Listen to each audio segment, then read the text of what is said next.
Let's just jump right in. We're doing another explainer today, diving into the historical and theological origins of a phrase you've almost certainly heard before. It's one of those sayings that's totally seeped into our cultural consciousness, often used as a stern warning by parents, teachers, or authority figures. But what if I told you the way we use it today is completely detached from its original, rather terrifying meaning? So let's unpack this together and uncover the inevitable discovery hiding behind this ancient text. Be sure your sin will find you out. I mean, just let that sink in for a second. It has this wonderfully ominous, dramatic flair to it, right? If you read this quote in total isolation, which, let's be honest, is exactly how most of us encounter it, it sounds like a straightforward caution against trying to keep secrets. It sounds like someone telling you, hey, if you do something wrong, the truth is going to eventually come to light and you'll be publicly exposed. But as we unpack the source material today, we're going to see that this common interpretation completely misses the profound actual meaning of the text. To really get it, we need to look at the incredibly tense historical moment when these words were first spoken. So, to set the stage here, the tribes of Israel have been on this massive, generational journey. They've completed their exodus from Egypt, but then they just spent 40 brutal, exhausting years wandering out in the wilderness. Now, finally, they've arrived at the eastern banks of the Jordan River. They're staring right across the water at Canaan, the Promised Land. They're gearing up to cross over, and the baseline expectation is that the military-aged men from all 12 tribes are going to fight together to conquer their assigned territories. Literally the culmination of 40 years of waiting. But right before they actually cross, a massive conflict kicks off. It's basically a high-stakes wilderness real estate negotiation. Here's the setup. You've got the tribes of Gad and Reuben on one side and Moses, their leader, on the other. Gad and Reuben look around the land east of the Jordan and think, wait a minute, this land is absolutely perfect for raising our cattle. So their goal? They just want to stay right where they are. They actually go to Moses for permission to settle on the east side instead of crossing into Canaan. Moses, on the flip side, wants everyone to cross together. He expects total unity. So when he hears this request, he doesn't just disagree, he views it as a catastrophic abandonment of the whole military effort. And Moses is absolutely furious. He looks at the leaders of Gad and Reuben and asks this incredibly pointed question. Should your fellow Israelites go to war while you sit here? He's basically accusing them of being cowards, and even worse, of repeating the exact same sins of their fathers. Because remember, it was the previous generation's reluctance to enter the Promised Land that caused God's anger to burn in the first place, resulting in that whole 40-year punishment in the wilderness.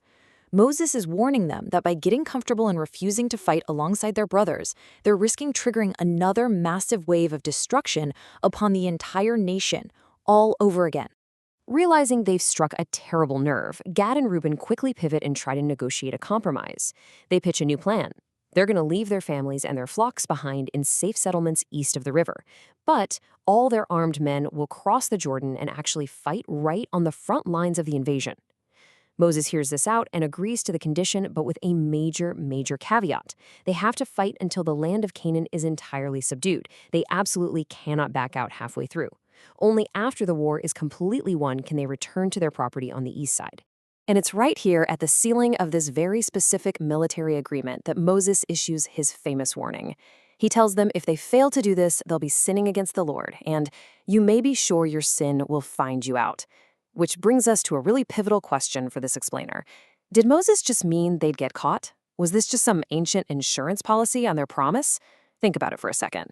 If these tribes packed up their weapons and deserted the battlefield to go back to their cattle, well, obviously everyone in the entire army would notice. The sin would be immediately obvious to everyone.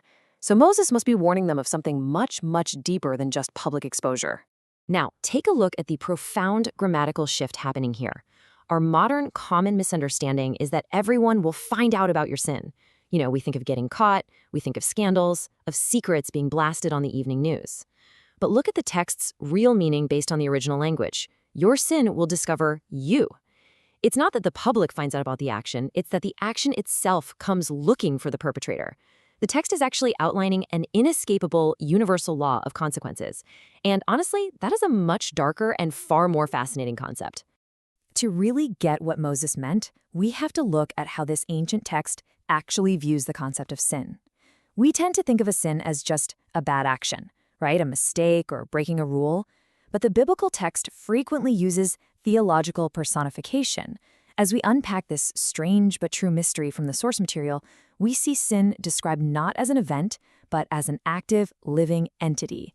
It's depicted as a force with a mind, a will of its own, and the inherent power to actively hunt down and pay the sinner back. It's a terrifying, almost horror movie-like perspective. And we can really see this brilliant personification as we trace it through other parts of the text. Look at these vivid descriptions. Over in Genesis, God warns Cain that sin is like a predatory animal crouching at the door, actively desiring to devour him. Then in the book of James, it's described almost like a biological parasite. Evil desire conceives, gives birth to sin, and when it's fully grown, it births death. And then Paul, in the book of Romans, describes it as a hostile being living within him, violently enslaving him against his own will to do things he actually hates. So we're talking about a stalking predator, a deadly parasite, and a violent enslaver. So here is the absolute crucial point. Regardless of whether anyone else on earth ever finds out what you did, you cannot run from the consequences. The text argues that sin carries within itself the terrifying power to execute its own judgment. Don't even think about toying with it, the text warns, because it cannot be tamed like a pet, it cannot be outrun over time, and it definitely cannot be shaken off. No matter how safe or hidden you think you are, the action itself is a homing beacon. The payback, which the text identifies as hell or destruction, is built directly into the DNA of the choice itself. Centuries after Moses stood by the Jordan River, the Apostle Paul echoed this exact same ancient warning to the Galatians. He wrote, "Do not be deceived. God cannot be mocked. A man reaps what he sows." This reinforces the core argument running through all these ancient writings. Consequence is an unavoidable, harvested reality. Think about it. If you plant a seed of destruction, you don't get to act surprised when a tree of destruction grows in your backyard. You can hide the fact that you planted the seed from your neighbors, sure, but you absolutely cannot hide from the harvest. The sin discovers you through the inescapable law of cause and effect. Now, when looking at the full scope of these ancient texts, we also have to look at the resolution they present. Because if consequence is an active, hunting predator that cannot be outrun, how does the text say someone actually survives? Well, according to the writings of Paul and John, the only stated escape route from this pursuing force isn't by hiding better or running faster. It's by obtaining forgiveness. The text claims this is achieved by faith in the death and resurrection of Christ, effectively neutralizing the payback that sin owes, because the penalty has already been absorbed. Which brings us to our final thought for today's explainer. When we look at "Be sure your sin will find you out" in its true original context, it just completely flips our perspective on secrets and consequences, doesn't it? It's not about public relations, it's about a universal law of spiritual physics. So I'll leave you with this provocative question to reflect on.